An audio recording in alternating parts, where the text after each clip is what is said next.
de Dieu. C'est alors que je commence à comprendre. Le Saint-Esprit glorifie Jésus, il montre la gloire de Jésus. Et ce peut de voir un peu une autre dimension, notre explication claire. Là, nous sommes dans Philippiens, chapitre 3, verset 21. Est-ce que je peux lire? Philippiens 3, 21, la Bible dit... Bon, maman, je peux nous lire. C'est trouvé? Ok, je peux lire Philippiens, chapitre 3, verset 21. Rapidement, maman, elle va nous chercher Ephésiens 1,14. Moi, je lis Philippiens, chapitre 3, verset 21. La Bible dit...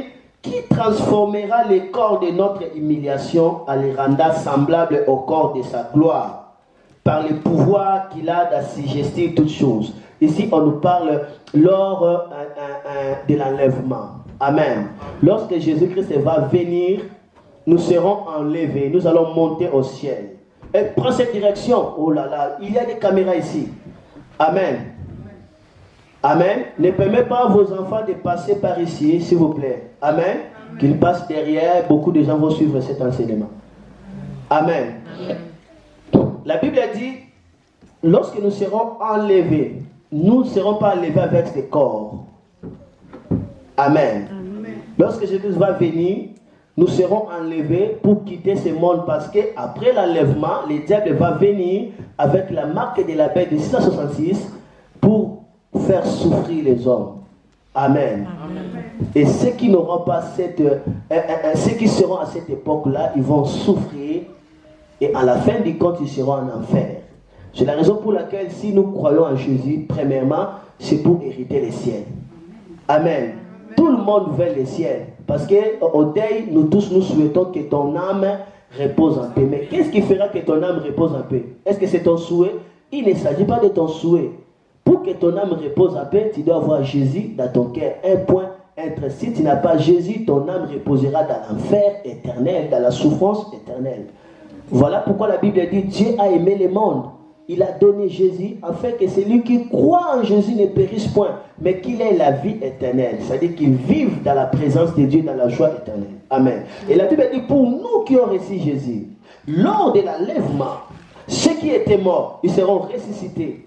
Ils vont prendre un autre corps. Et ceux qui étaient vivants comme ça, si Jésus vient, nous allons monter, mais pas avec ces corps. Amen. C'est pourquoi la Bible dit qui transformera les corps de notre humiliation, ces corps, en les rendant semblables au corps de sa gloire. Donc, lors de l'enlèvement, ce corps d'humiliation qui pourrit, qui se blesse, le corps du péché va tomber. Et nous aurons un autre corps semblable au corps de Jésus, le corps de sa gloire. Ça veut dire le corps par lequel Jésus-Christ possède au ciel.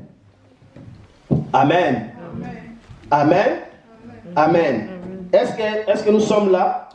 Est-ce que nous sommes là? Mais écoutez, nous allons avoir le corps semblable de sa gloire. Pourquoi? Par le pouvoir qu'il a d'assujettir toutes choses. Notre Dieu a le pouvoir d'assujettir toutes choses. Lisons l'avant-dernier verset, Ephésiens chapitre 1, le verset 14. Est-ce que là, maman, je peux nous lire? Ephésiens 1, 14. Nous sommes en train de voir la gloire que le Saint-Esprit montre. Lorsque nous avons le Saint-Esprit dans nos cœurs, il vient montrer la gloire de Jésus. Est-ce que quelqu'un comprend ça? Ephésiens 1, 14. Ephésiens 1, 14. Oui. Lequel est un gage de notre héritage pour la rédemption de ceux que Dieu s'est acquis à la louange de sa gloire. Pour la rédemption de ceux que Dieu s'est acquis à la louange de sa gloire. Jésus-Christ nous a rachetés. Il a payé un gage. Ça veut dire une garantie de notre salut qui est son sang. Il était mort à la croix pour que tout celui qui va l'accepter comme Seigneur et Sauveur puisse avoir cette garantie-là d'appartenance à Dieu. Amen. Et parce que Jésus a versé son sang, toi tu crois en Jésus, le sang de Jésus c'est une garantie. Et cette garantie n'a pas de délai, c'est la garantie éternelle qui te garantit de l'enfer. Tu ne peux pas aller en enfer. Qui t'assure ta place dans les ciels, qui t'assure un héritage auprès de Dieu. Et cette garantie-là fait que nous soyons acquis pour Dieu. C'est-à-dire nous appartenons à Dieu. Nous soyons le peuple de Dieu, les enfants de Dieu. Ma soeur, mon frère, toi qui crois en Jésus, tu es un acquis de Dieu. Amen. Le diable ne peut pas faire n'importe quoi. Le monde ne peut pas faire n'importe quoi. Est-ce que tu crois que tu es acquis pour Dieu? Mais attention, la Bible dit nous sommes acquis pour Dieu pour servir à quoi? À la louange de sa gloire. Si nous appartenons à Dieu, si nous sommes le peuple de Dieu, si nous sommes la propriété de Dieu, c'est pourquoi? C'est pour que nous soyons à la louange de quoi? De la gloire de Dieu. Amen. Le Saint-Esprit révèle la gloire de Jésus dans nos cœurs pour que nous servons à la louange de cette gloire.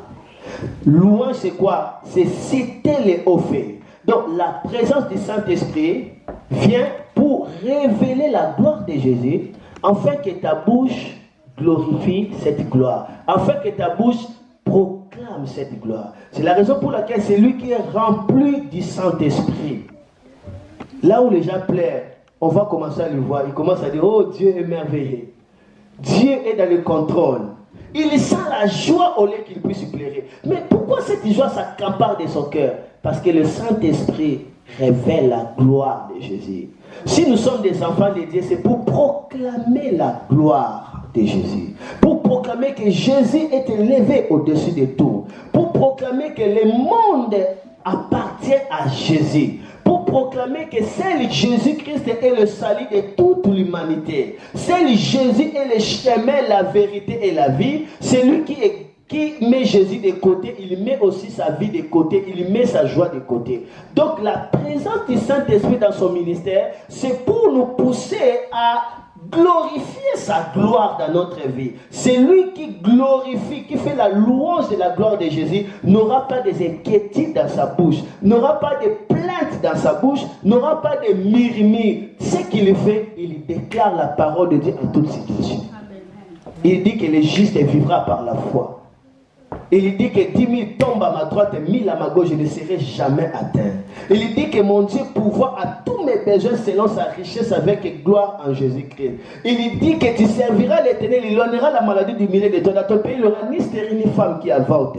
Il révèle la gloire de Jésus. Il dit que cette situation n'est pas au-delà de la force de Jésus. Jésus peut changer cette situation. C'est ça le rôle de la présence du Saint-Esprit.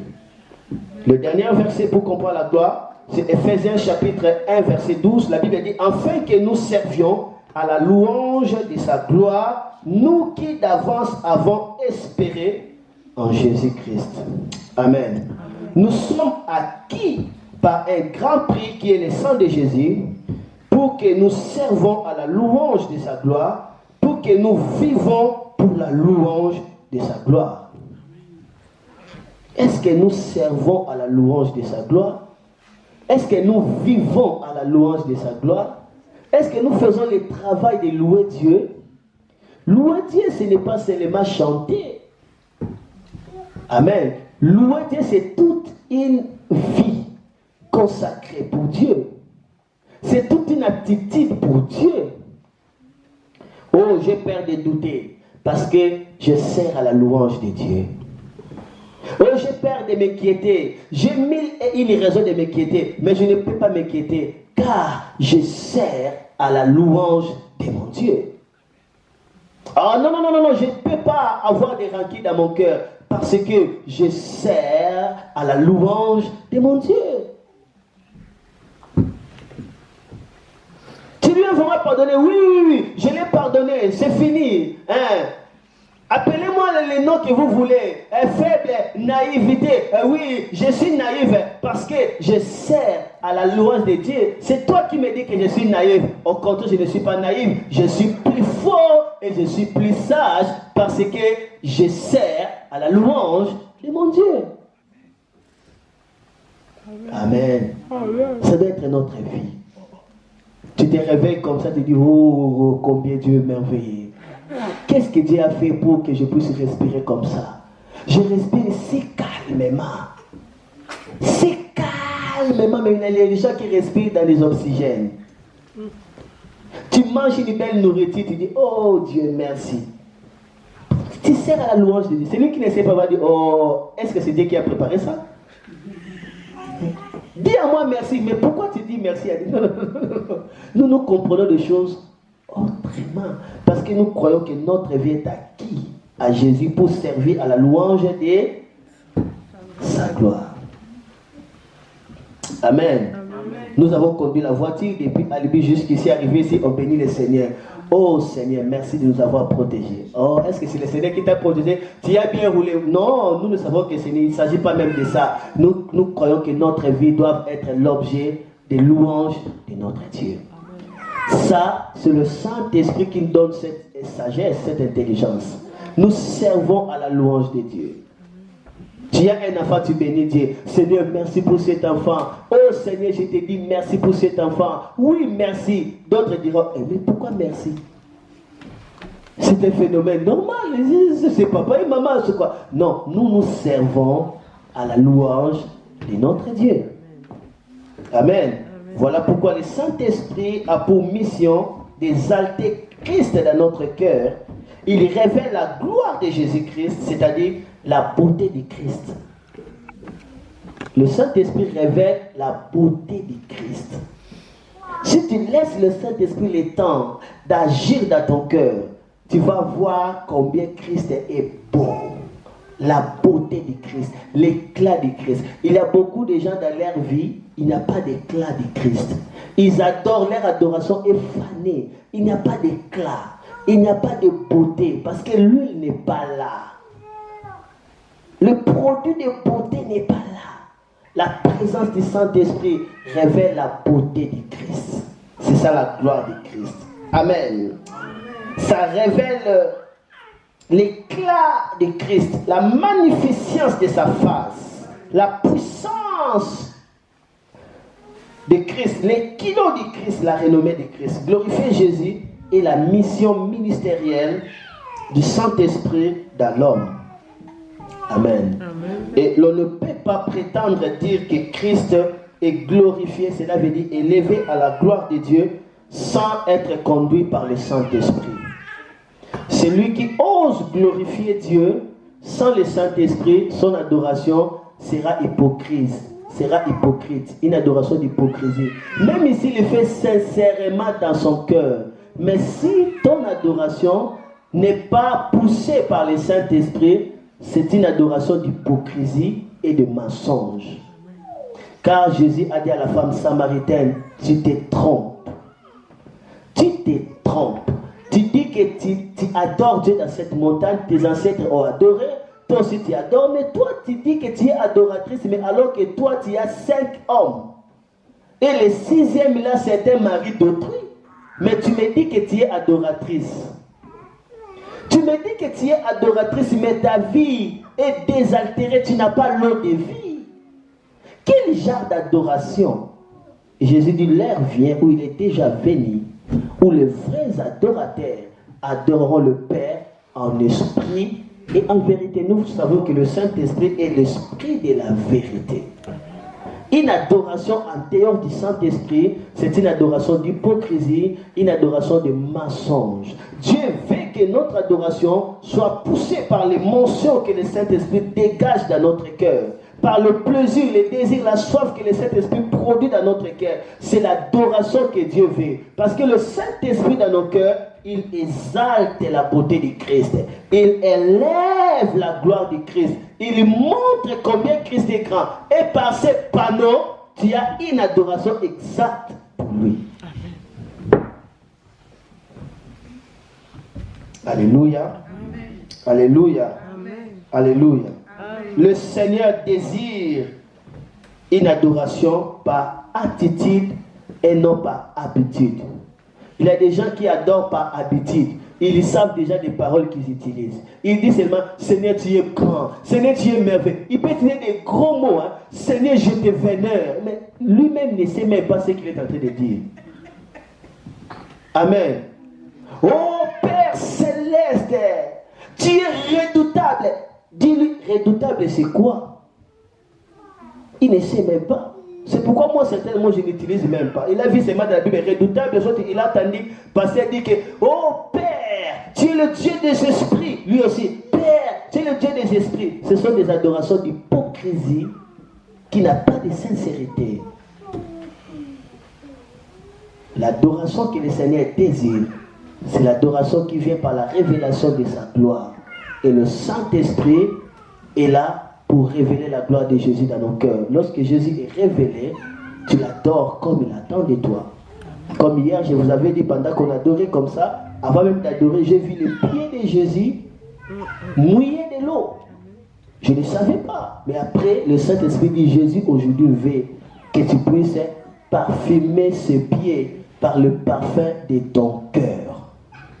Et là, je commence à adorer jusqu'à ce que j'ai senti la gloire de Dieu remplir même mes pieds. Là, je le fais en esprit avec Dieu. Pourquoi? Parce que le Saint-Esprit a révélé la gloire du Seigneur Jésus-Christ. Si nous laissons au cher Saint-Esprit d'exprimer la gloire de Jésus dans nos cœurs, notre cœur se tournera vers Jésus, car il sera notre trésor, notre eau de vivre qui étend notre soif de ce monde pourri. Si nous laissons Saint-Esprit